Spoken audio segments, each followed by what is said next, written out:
Assalamualaikum warahmatullahi wabarakatuh. Yuk belajar bersama kelompok kami. Nah, pada kesempatan kali ini akan membahas tentang komunikasi asertif. Sebelumnya, perkenalkan nama saya Jumiati dari kelompok 6 yang terdiri dari saya sendiri Jumiati, Ahmad Riza, Halimah, Miftahul Jannah, Rusliani, dan Ziyadatul Husna. Nah, pada slide ketiga mengenai pengertian komunikasi. Komunikasi berlaku 35% secara lisan. Komunikasi juga berlaku 65% secara bukan lisan. Keberkesanan sesuatu berhubungan bukan karena seseorang banyak bercakap, tetapi bagaimana dia bercakap. Kemudian komunikasi boleh mengubah persepsi seseorang terhadap diri Anda. Next, ada macam-macam komunikasi. Nah, di sana ada 3 buah gambar. Ada yang berbaju biru disebut dengan pasif, berbaju kuning disebut dengan asertif, serta berbaju merah disebut dengan agresif. Nah, jadi pasif ini adalah orang yang mudah mengalah, cemas, kurang yakin terhadap diri sendiri, serta sukar untuk berkomunikasi terhadap orang lain.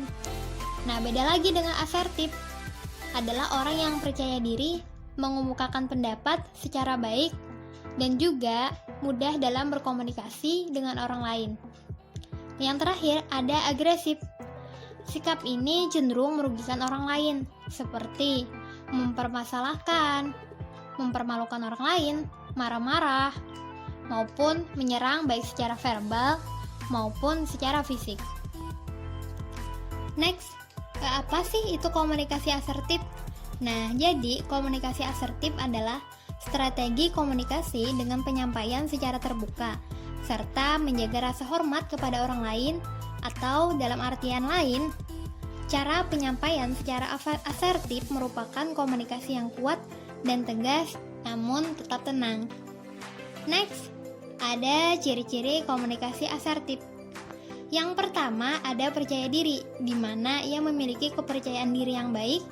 Yang kedua, langsung dan terbuka, baik itu dalam menyampaikan pikiran, perasaan, maupun keinginan, dengan cara menyampaikan secara baik. Yang ketiga ada pandai mengontrol emosi.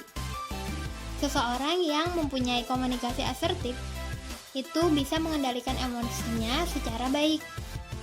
Yang keempat ada berpikiran terbuka, di mana dia memiliki pandangan sikap yang aktif terhadap kehidupan.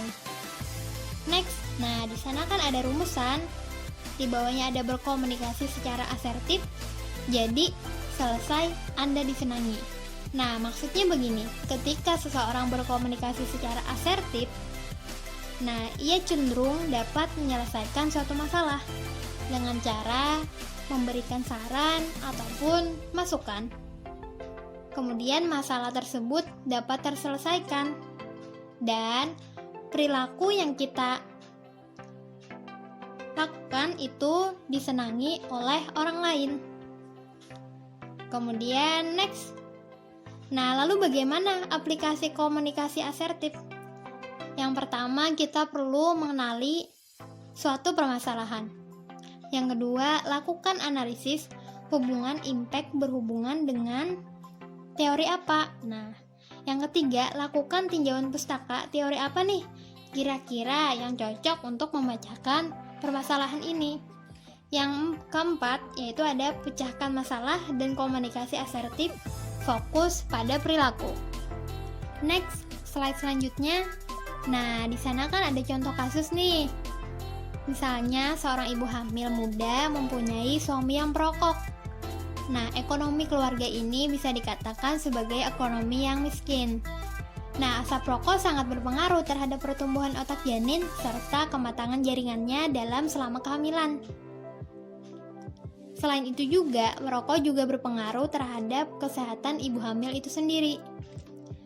Kemudian next, slide selanjutnya. Nah, di sana ada terapkan atau penerapan. Bagaimana sih penerapan komunikasi asertif tersebut pada kasus ini? Nah, jadi kita bisa memberi pengetahuan tentang efek rokok dengan cara yang baik. Nah, maksudnya adalah kita memberikan pengetahuan bahwa efek dari rokok ini bukan hanya kepada janin semata, tapi juga berefek terhadap ibunya sendiri. Namun kita menyampaikannya secara baik-baik. Kemudian kita perlu juga jelaskan bahwa bayi dan ibunya mempunyai hak untuk mendapatkan kesehatan agar bebas dari asap rokok. Kemudian ajarkan bagi perokok agar perilaku merokoknya terkontrol, jauh dari ibu hamil. Nah, kemudian pastikan bahwa dia punya perhatian. Nah, maksudnya adalah bahwa perokok ini menjauhi dari ibu hamil tersebut ketika ia sedang merokok.